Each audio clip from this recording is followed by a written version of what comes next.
इस मैदान को ही ले लिया जाए जहां हम लोग अभी एकत्रित हुए हैं।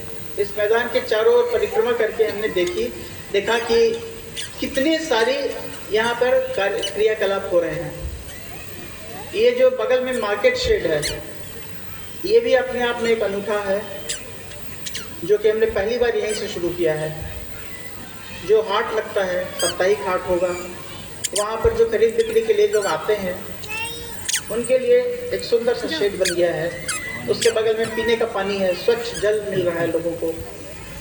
उसके बगल में बच्चे और युवा सभी ओपन जिम का उपयोग कर रहे हैं, कसरत कर रहे हैं, व्यायाम कर रहे हैं और अपना स्वास्थ्य लाभ कर रहे हैं, शरीर को मजबूत बना रहे हैं। और यूथ ट्रेनिंग सेंटर भी एक नई पहल है जो हमने शुरू की है, जहाँ की युवाओं को विभिन्न डिफेंस सर्विसेज की परीक्षाओं में की तैयारी कराई जा रही है। और वो भी सेंटर यहीं पर है, इसी ग्राउंड में है। और ये भी हमारे एक अन्य जगह पे जो तेलंगाना में है, वहाँ पर एक बहुत ही सफलतापूर्वक 1 साल से चल रहा है ये यूथ ट्रेनिंग सेंटर। वहाँ 3 बैच पहले ही कंप्लीट कर चुके हैं और 4था बैच अभी चल रहा है। उसमें से उन्होंने 1 बैच पूरी तरह से लड़कियों के लिए रखा है। वहाँ भी हम लोग गए थे और वहाँ भी देखने पर बहुत ही सुखद अनुभव हुआ कि लड़कियाँ भी defence services, police services in सब में आने के लिए इच्छुक हैं और बहुत ही तन्मयता से उसकी तैयारी कर रही हैं। इस तरह की पहल हमने यहाँ भी लाई है, यहाँ भी लाने की कोशिश की है और हमें उम्मीद है कि यहाँ के जो बच्चे हैं, जो युवागण है, निश्चित ही इन सुविधाओं का लाभ उठाएंगे और जो सेना में भर्ती होने की जिनकी आकांक्षा है वो पूरी होगी, उसके लिए पूरी तरह से तैयार होंगे और उन्हें ज़रूर सफलता मिलेगी। ये मेरी शुभकामना है।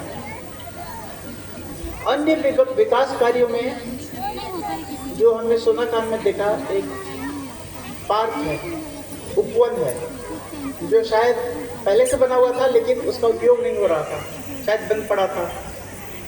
उसको एक नया जीवन दिया गया, पुनर्जीवित किया गया और अभी वो इतना सुंदर पार्क बन गया है। उसमें बीच में झरने लगे हुए हैं, वीर नारायण जी की जीवनी भी दिखाई गई है और लाइट के माध्यम से जो शाम के समय में काफ़ी आकर्षक लगता है। इन सब के जरिए एक लोगों के मिलने जुलने और घूमने फिरने का स्थल तैयार हुआ है। ये भी अपने आप में एक पहली बार हो रहा है कि इस तरह का उपवन हमने विकसित किया है। बाकी चीज़ों में आंगनवाड़ी केंद्र है बगल में, उसका भी रेनोवेशन किया गया है। प्राइमरी स्कूल जो ट्राइबल स्कूल है, वहाँ हम लोग गए थे, वहाँ पर स्मार्ट क्लासरूम और कंप्यूटर क्लासरूम, कंप्यूटर लैब। वहाँ हमने देखा ज़्यादातर बच्चियाँ कंप्यूटर पे प्रैक्टिस कर रही हैं, अभ्यास कर रही हैं। उनसे हमने बातचीत की, इंटरनेट का उपयोग कर रहे हैं, मेल भेज रहे हैं। ये सारी सुविधाएं आपको ग्रामीण क्षेत्र में बहुत कम मिल रही हैं, बहुत कम मिलती हैं। इस कार्यक्रम के माध्यम से हमने कोशिश की है ये सारी सुविधाएं प्रदान की जाएं गांव में। इन सब के अलावा एक ग्राम सेवा केंद्र है जो GSK है, उसका संचालन भी एक स्थानीय युवक ही कर रहे हैं। वहाँ पर आपको विभिन्न तरह की जानकारियाँ दी जाती हैं, जो इंटरनेट की सुविधाएं हैं, जो डिजिटल ऑनलाइन सर्विसेज की सुविधाएं, किसी को किसी परीक्षा के लिए एप्लीकेशन देना है, वो सब सुविधा वहाँ से उठा सकते हैं। और उसका बहुत ही कम शुल्क रखा गया है। वो शुल्क इसलिए रखा गया है ताकि वो भविष्य में वो केंद्र अपने आप में चलता रहे। जब ये हमारा जो टर्म है, जो प्रोजेक्ट का जो कार्यकाल है, वो जब खत्म हो जाएगा, उसके बाद उसको खुद आमदनी अर्जित करनी है ताकि वो चल सके। इसके साथ साथ अभी आपने देखा होगा कि हमने एक छोटी सी गाड़ी यहाँ पर उद्घाटन किया, जो कि वेस्ट मैनेजमेंट के लिए, यानी जो कचरा होता है, कचरे का प्रबंधन भी हो रहा है। शहरों में तो बहुत ही आधुनिक स्तर पे हो रहा है, लेकिन गांव में भी इसकी पहल शुरू हो गई है। जो हम लोग कूड़ा कचरा रोज अपने घर से बाहर निकाल देते हैं, उसका उपयोग करके बहुत तरह के उत्पाद तैयार किए जा रहे हैं। बहुत अच्छे उत्पाद तैयार हो रहे हैं। ये जो गाड़ी है, ये पूरे गांव में भ्रमण करेगी और जगह जगह से कूड़ा कचरा उठाकर और उसको अलग अलग सेग्रीगेट करेंगी और फिर वहाँ से उसका जो छोटी छोटी कंपनियां हैं जो उसका उपयोग कर सकती हैं उसको ले जाकर उसे नए नए सामान तैयार कर सकती हैं। मुंबई में हमारा एक इसी तरह का जो इनिशिएटिव है, वहाँ पे जो पानी का बोतल हम लोग पीते हैं उसको फेंक देते हैं, प्लास्टिक का बोतल, 12 बोतल मिलकर एक टी शर्ट तैयार हो जाता है। एक टी शर्ट तैयार कर लिया जाता है 12 फेंके हुए बोतलों से, और वो टी शर्ट कोई साधारण सा नहीं है, बहुत ही टिकाऊ, मजबूत और बहुत ही आकर्षक है। तो वेस्ट मैनेजमेंट पर आपका आजकल बहुत ध्यान है सभी का। लोग चाहते हैं कि जैसे पानी है, पानी को भी है बहुत जगह सर्कुलेशन में यूज़ किया जाता है, जो गंदा पानी है उसको यूज़ कर लिया जाता है कृषि में, पेड़ पौधों में पानी डालने के लिए इत्यादि। होटलों में भी लिखा रहता है कि ये पानी जो आपको बाथरूम में मिल रहा है ये सब रिसर्कुलेटेड रिसाइकल्ड वाटर है।